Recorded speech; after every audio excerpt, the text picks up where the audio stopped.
Here's your Farm and Ranch Report from the Montana Ag Network. Welcome back for today's Farm and Ranch News. The American Association of Meat Processors has announced its support for the bipartisan Strengthening Local Processing Act, legislation that provides many of the critical items to help small processors improve and grow their businesses. The act also supports a scale-appropriate approach to small-scale slaughter and processing.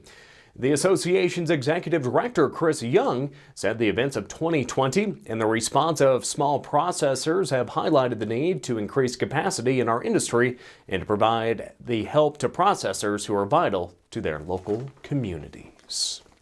In other headlines, the American Farm Bureau Federation has 13 advisory committees that are made up of farmers and ranchers from across the country with a particular interest and expertise in their focus area and serve in an advisory capacity on issues for the American Farm Bureau President and Board of Directors. Senco's Tom Depute represents Western ranchers on the Federal Lands Committee, and he said the panel that met last week is waiting to see how the Biden administration's policies may impact federal lands issues in the years to come.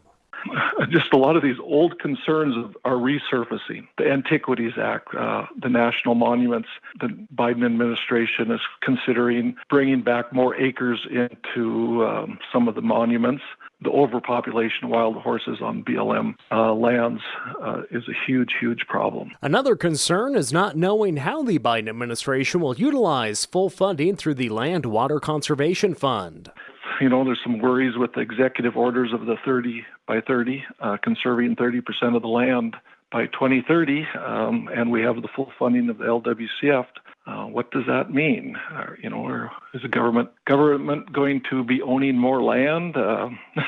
So those are big concerns, and probably the top thing, though, of every topic is forest management. And on that note, the American Farm Bureau's Federal Lands Committee will continue to educate lawmakers on the important role ranchers play in forest and rangeland management. We'll be right back.